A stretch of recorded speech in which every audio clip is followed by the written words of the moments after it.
મિત્રો, તમારું અમારી એમજે ક્લાસીસ ચેનલમાં હાર્દિક સ્વાગત છે।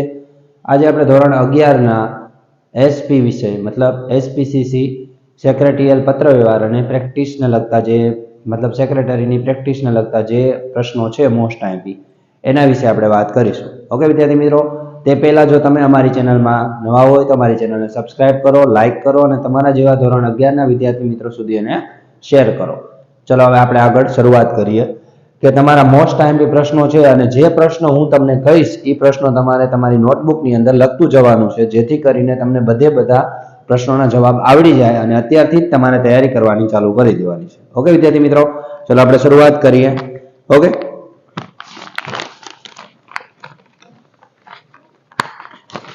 ચલો સૌથી પહેલા આપણે પ્રકરણ 1 થી શરૂઆત કરીશું। ભાગ નંબર 1 એટલે કે વિભાગ 1 માં પ્રકરણ 1 છે, જેની અંદરના મોસ્ટ આઈએમપી પ્રશ્નો વિશે આપણે વાત કરીએ છીએ।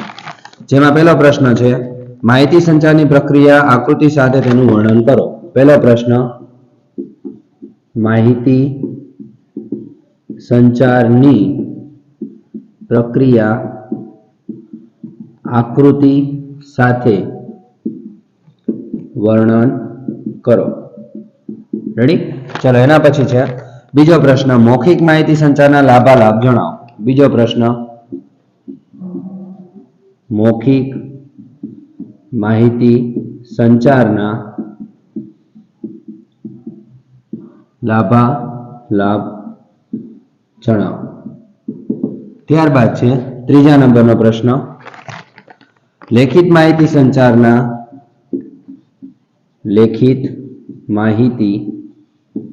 સંચારના લાભાલાભ જણાવો। ઓકે, ચલો એના પછીનો પ્રશ્ન છે ચોથા નંબરનો, માહિતી સંચારની શ્રાવ્ય પદ્ધતિના ઉદાહરણ આપો। માહિતી સંચારની શ્રાવ્ય પદ્ધતિના ઉદાહરણ આપો। જો પાઠ મતલબ પ્રકરણ 1 માંથી મેં આટલા મોસ્ટ આઈએમપી પ્રશ્નો કાઢેલા છે, જે તમારે 2 ગુણ 3 ગુણ અથવા 4 ગુણમાં પૂછાઈ શકે છે, એટલે તમારે આટલા પાકા કરીને જવાનું છે। ઓકે, હવે પ્રકરણ નંબર 2 ની વાત કરીએ તો પ્રકરણ નંબર 2 ની અંદર શું આવે છે તો એની વાત કરીએ। ચલો આ લખી લેજો, આ સ્ક્રીનશોટ પાડી લેજો। ઓકે વિદ્યાર્થી મિત્રો,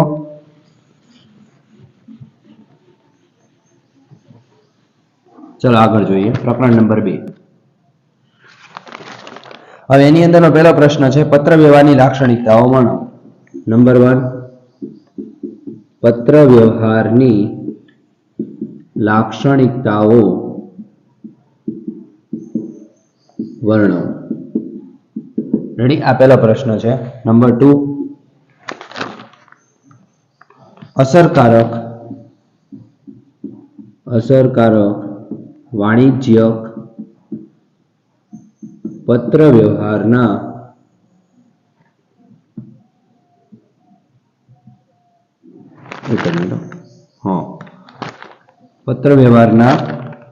લક્ષણો જણાવો।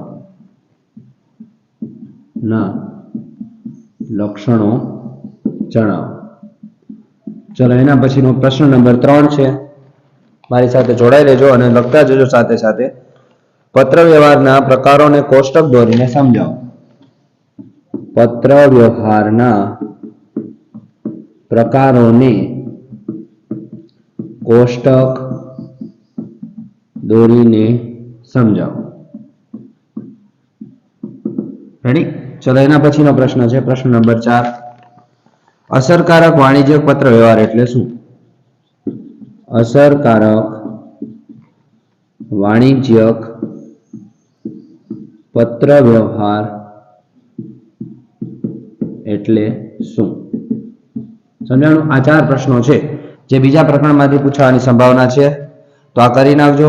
હવે પ્રકરણ નંબર 3 ની આપણે વાત કરીએ। ઓકે, આનો સ્ક્રીનશોટ પાડી લેજો। ચલો જોઈએ પ્રકરણ નંબર 3।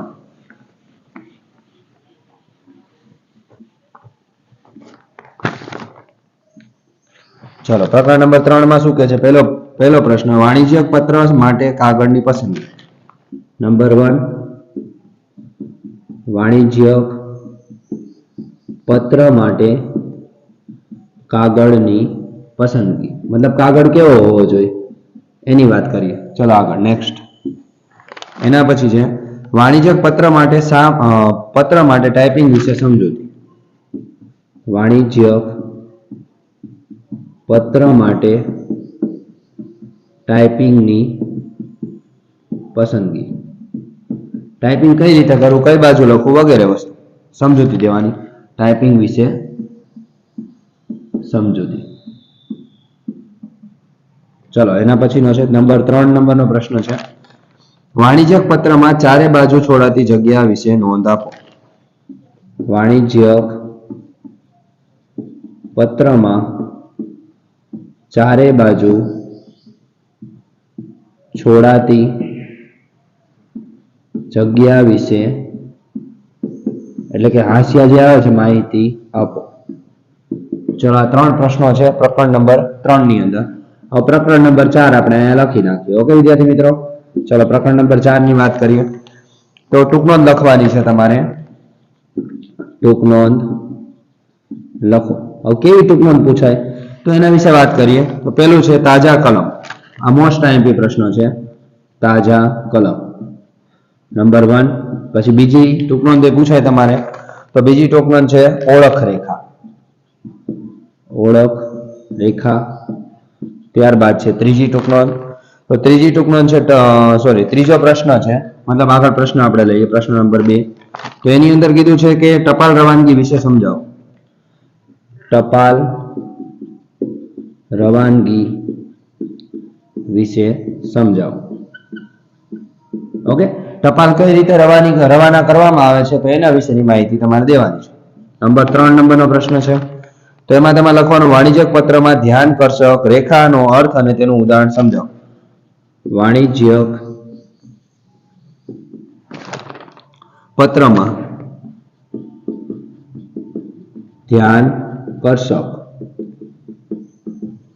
રેખાનો અર્થ અને તેનું ઉદાહરણ સમજાવો.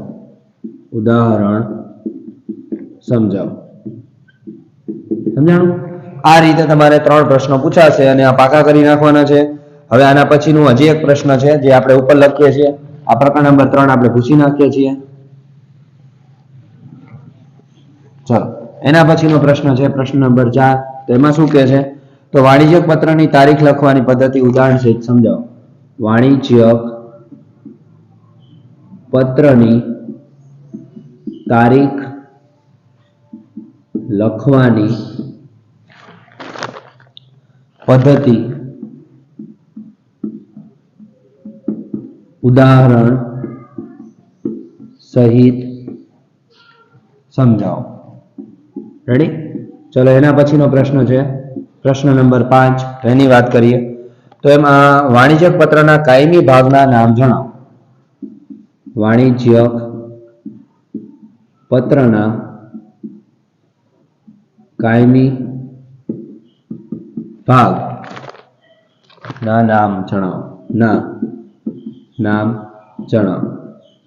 ઓકે, ચલો આ રીતે પ્રશ્નોના જવાબ મતલબ પ્રશ્નો હશે તમારે આ કરી નાખવાના છે. પ્રકરણ 4 ના પ્રશ્નો છે. હવે પ્રકરણ 5 ની આપણે વાત કરીએ આગળ. ઓકે,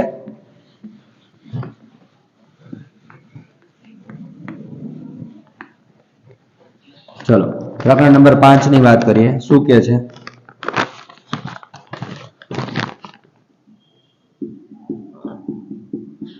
ચલો એમાં પહેલો પ્રશ્ન છે પૂછપરછના પત્રો લખવા માટે ધ્યાનમાં રાખવા લાયક બાબતો.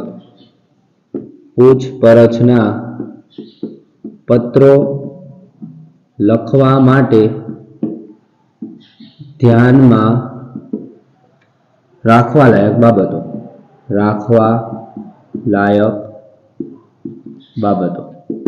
રેડી? જણાવો. આ પહેલો પ્રશ્ન છે, લખી નાખજો. હવે નંબર 2 નંબરનો પ્રશ્ન છે તો એની વાત કરીએ. પૂછપરછના પત્રોના પ્રત્યુત્તર માટે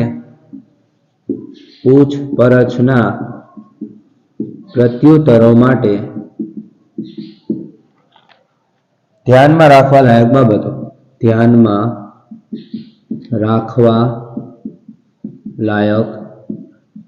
બાબતો જણાવો. ચલો એના પછીનો પ્રશ્ન છે પ્રશ્ન નંબર 3. તો ઉદાહરણ આપવાનું છે. ઉદાહરણ પેલું છે પૂછપરછ ના પત્રો, બીજું છે પૂછપરછના પ્રત્યુત્તરો. આ બે પ્રશ્નો છે, પૂછપરછના પ્રત્યુત્તરો. રેડી? આ બીજો પ્રશ્ન છે. એટલે ટોટલ બે પ્રશ્નોમાંથી ગમે એક પ્રશ્ન આવશે. હવે એના પછીનો પ્રશ્ન જોઈએ આપણે. હવે એના પછી આટલા પ્રશ્નો છે આની અંદર પ્રકરણ નંબર 5 ની અંદર. પ્રકરણ નંબર 6 ની વાત કરીએ તો ચલો આ પૂછી નાખીએ છે, આ લખી નાખજો. પ્રકરણ નંબર 6 ની વાત કરીએ.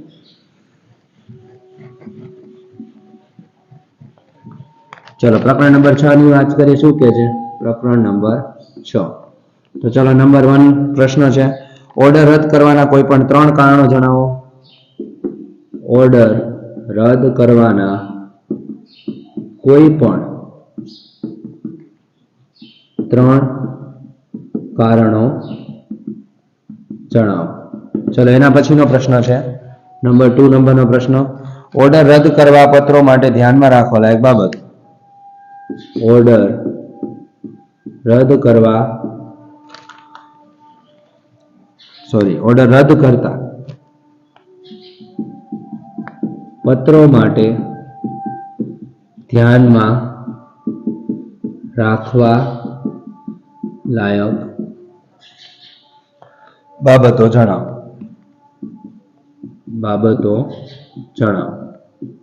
રેડી? ચલો આગળનો પ્રશ્ન છે પ્રશ્ન નંબર 3, ઓર્ડર આપતા પત્રો વિશે સમજૂતી આપો. ઓર્ડર આપતા પત્રો વિશે સમજૂતી આપો. ચલો એના પછીનો પ્રશ્ન છે ચોથા નંબરનો, તો ઓર્ડરની સ્વીકૃતિ અને અમલના પત્રો માટે ઓર્ડરની સ્વીકૃતિ અને અમલના પત્રો માટે ધ્યાનમાં રાખવા લાયક બાબતો.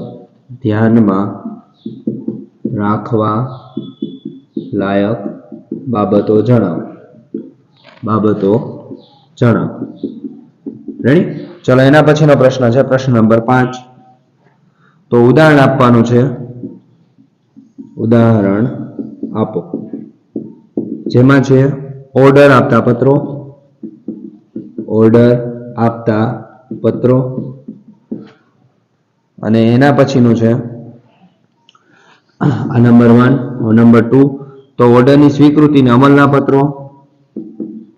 ઓર્ડરની સ્વીકૃતિ અને અમલના પત્રો. ત્યારબાદ છે પ્રશ્ન નંબર 3, તો ઓર્ડર રદ કરતા પત્રો.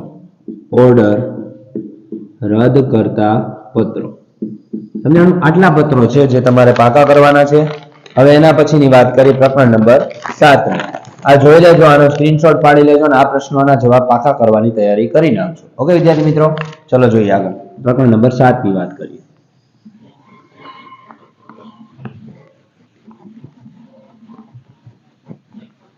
ચલો પ્રકરણ નંબર 7 માં શું કહે છે એમાં પહેલો પ્રશ્ન છે, સાથે સાથે તમે લખતા જજો. ઉદાહરણ આપવાનું છે. ઉદાહરણ આપો. નંબર 1 છે ફરિયાદ કરતા પત્રો. નંબર 2 છે ફરિયાદની પતાવટ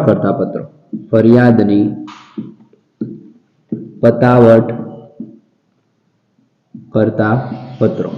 આ બે માંથી કોઈ પણ એક ઉદાહરણ સહિત સમજાવો એવું તમને પૂછી શકે છે, એટલે બંને પાકા કરવાના રહેશે. ત્યારબાદ છે બીજા નંબરનો પ્રશ્ન છે, મતલબ આમાંથી તમારા બે પ્રશ્નો જ કરવાના રહેશે. પ્રકરણ 8 ની વાત કરીએ આપણે. પ્રકરણ નંબર 8. ચલો શું કહે છે? નંબર 1, તો આર્થિક દરજ્જા અંગેની માહિતી મેળવવાની પ્રક્રિયા સમજાવો. આર્થિક દરજ્જા અંગેની માહિતી મેળવવાની પ્રક્રિયા જણાવો. ત્યારબાદ છે નંબર 2, તો ઉઘરાણી અંગેના પત્રોના વિવિધ તબક્કા જણાવો. ઓકે વિદ્યાર્થી મિત્રો, એના પછીનો છે, ચલો આયા સુધીના બે પ્રશ્નો છે, બે આ પ્રશ્નો અને બે આ પ્રશ્નો, એ પ્રકરણ નંબર 7 અને 8 માંથી પૂછાશે. રેડી? તમારે આટલું કરવાનું રહેશે. હવે વિભાગ બી ની વાત કરી, મતલબ બીજા વિભાગમાં કઈ રીતે પ્રશ્નો પૂછાશે. ઓકે, તો ચલો એની વાત કરીએ. એ પણ પ્રશ્નો તમે મારી સાથે લખતા જજો. ચલો હવે વિભાગ બી. રેડી? હવે એમાં પહેલો ચેપ્ટર છે, મતલબ પ્રકરણ નંબર 1. તો એની અંદર કયા મોસ્ટ આઈએમપી પ્રશ્નો છે, તો એની વાત કરી. પહેલો પ્રશ્ન, સામાન્ય સેક્રેટરીના કાર્યો જણાવો. સામાન્ય સેક્રેટરીના કાર્યો જણાવો. ચલો નંબર 2 નંબરનો પ્રશ્ન છે, રાજદૂત કાર્યાલયના સેક્રેટરી વિશે સમજૂતી આપો. રાજદૂત કાર્યાલયના સેક્રેટરી વિશે સમજૂતી આપો. વિશે સમજૂતી આપો. ચલો એના પછીનો પ્રશ્ન છે, પ્રશ્ન નંબર 3, તો રાજકીય સેક્રેટરી વિશે સમજાવો.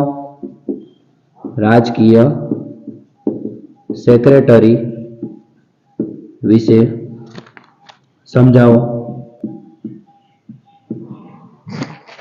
ચલો ત્યારબાદ છે ચોથા નંબરનો પ્રશ્ન, ખાનગી સેક્રેટરી વિશે સમજાવો. ખાનગી સેક્રેટરી વિશે સમજાવો.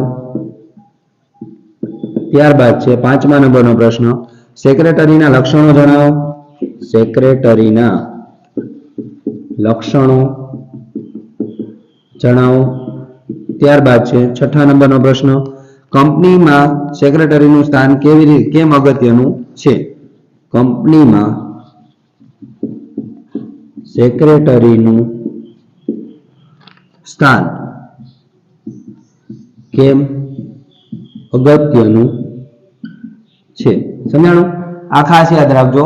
હવે એના પછીનું પ્રકરણ આપણે લેશું, પ્રકરણ નંબર 2. પ્રકરણ નંબર 1 ના પ્રશ્નો હતા, બધા લખી નાખજો. ચલો પ્રકરણ નંબર 2 ની વાત કરીએ.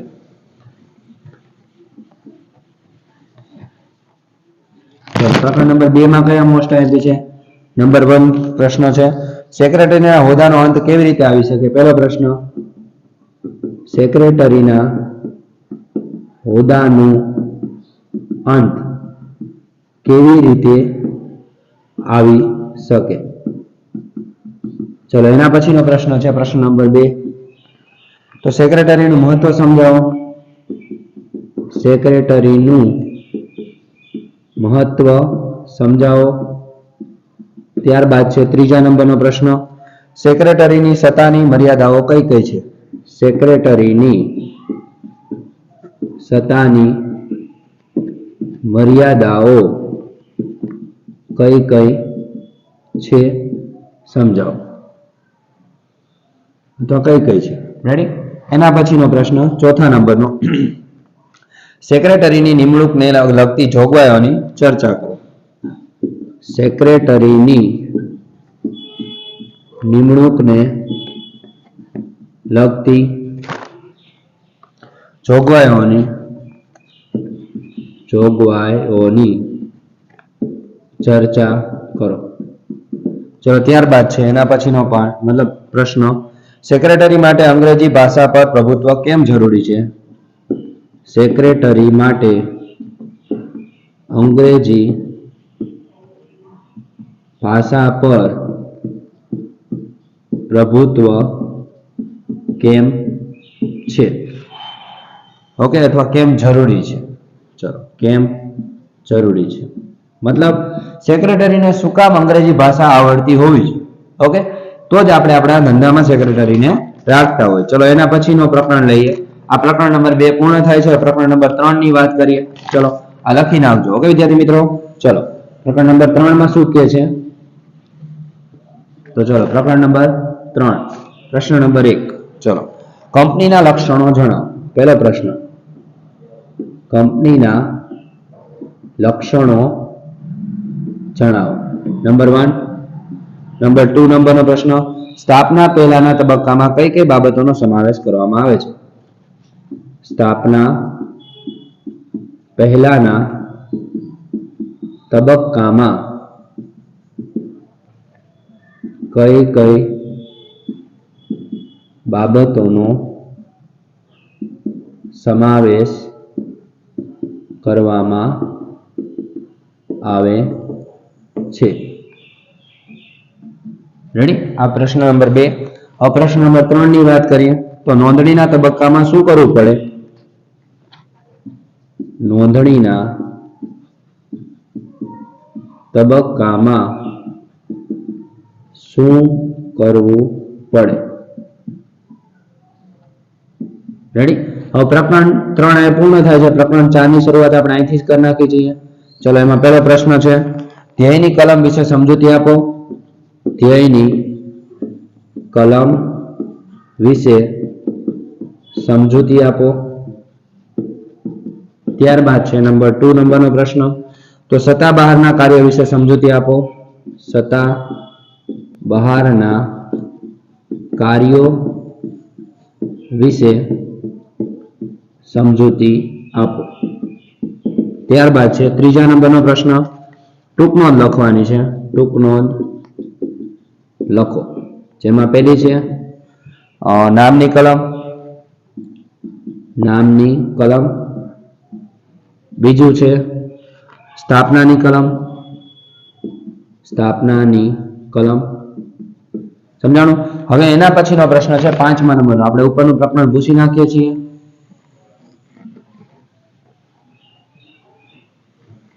ચલો, એના પછીનો પ્રશ્ન, પ્રશ્ન નંબર 4, જેની અંદર કીધેલું છે નામની કલમમાં કેવી રીતે ફેરફાર કરી શકે?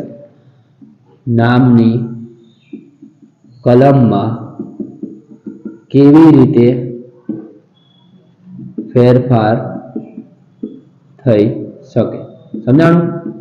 આ પ્રશ્ન છે. અહીંયા તમારું પ્રકરણ નંબર 4 પૂર્ણ થાય છે. હવે પ્રકરણ નંબર 5 તરફ આગળ વધીએ. ઓકે, આ નીચેના પ્રશ્નો લખી નાખજો. ચલો,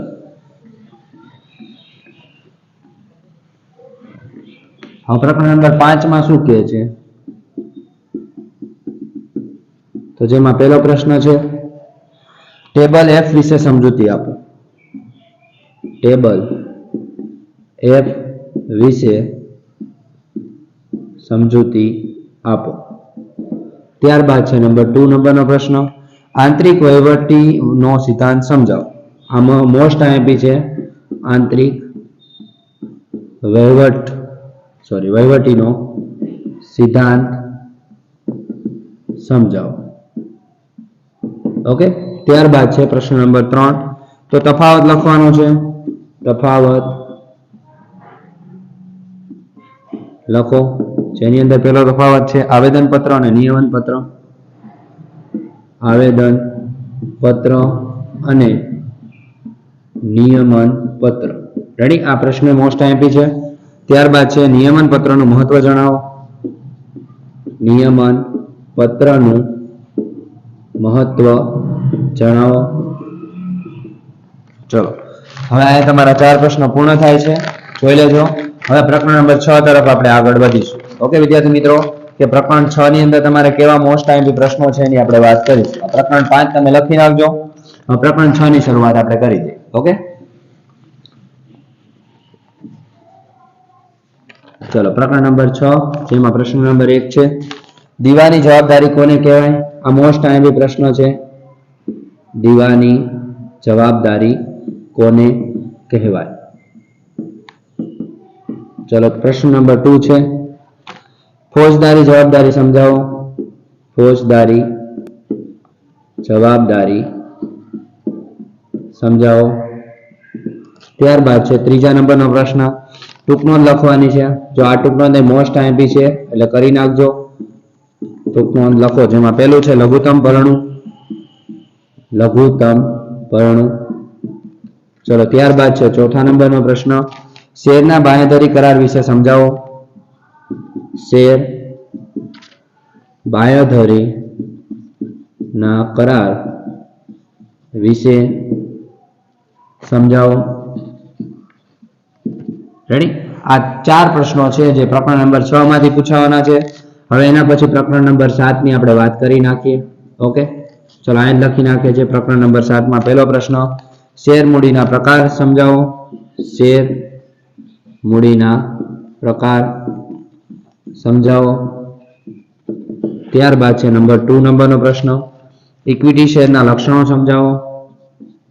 ઇક્વિટી શેરના લક્ષણો સમજાવો. ત્યારબાદ છે નંબર 3 નંબરનો પ્રશ્ન કે આપણે તફાવત લખવાનો છે, તફાવત આપો. જેમાં પહેલું છે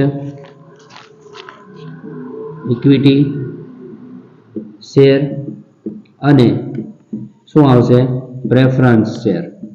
આ બંનેનો તફાવત એ મોસ્ટ આઈએમપી છે. હવે એના પછીનો પ્રશ્ન જોઈએ. ઉપરના પ્રશ્નો આપણે પૂછી નાખીએ છીએ. ચલો હવે એના પછીનો 4થા નંબરનો પ્રશ્ન છે, તો જેમાં છે બોનસ શેર બહાર પાડવાની વિધિ સમજાવો. બોનસ શેર બહાર પાડવાની વિધિ સમજાવો. ચલો ત્યારબાદ છે 5મા નંબરનો પ્રશ્ન, હકના શેર અંગેની સેક્રેટરીની ફરજો સમજાવો. હકના શેર અંગેની સેક્રેટરીની ફરજો સમજાવો. રેડી? આટલા પ્રશ્નો મોસ્ટ આઈએમપી છે. અહીંયા તમને મેં પ્રકરણ 7 સુધીના બધા જ પ્રશ્નો આપેલા છે. હવે તમારે આટલા પ્રશ્નો કરવાના રહેશે. જો આમાં તમને કોઈ પણ પ્રકારનો ડાઉટ પડે તો તમે મને કોમેન્ટ્સમાં જણાવી શકો છો વિદ્યાર્થી મિત્રો. અને ખાસ કરીને એ યાદ રાખજો કે આ મેં તમને જેટલા બી પ્રશ્નો લખાવ્યા છે અત્યારે, એ બધા જ પ્રશ્નો તમે તૈયાર કરીને જ જજો, જેથી કરીને તમારે એસપી વિષયની અંદર સારામાં સારા ગુણ મળી જશે. ઓકે વિદ્યાર્થી મિત્રો, બીજા મોસ્ટ આઈએમપી પ્રશ્નો જે બીજા સબ્જેક્ટના છે એ પણ તમને મારી ચેનલમાં મળી જશે. એટલે મારી ચેનલમાં જો તમે નવા હોય તો એને સબસ્ક્રાઇબ કરો, લાઇક કરો અને તમારા જેવા વિદ્યાર્થી મિત્રો સુધી એને શેર કરો. ઓકે વિદ્યાર્થી મિત્રો, થેન્ક યુ સો મચ. જય હિન્દ, જય ભારત.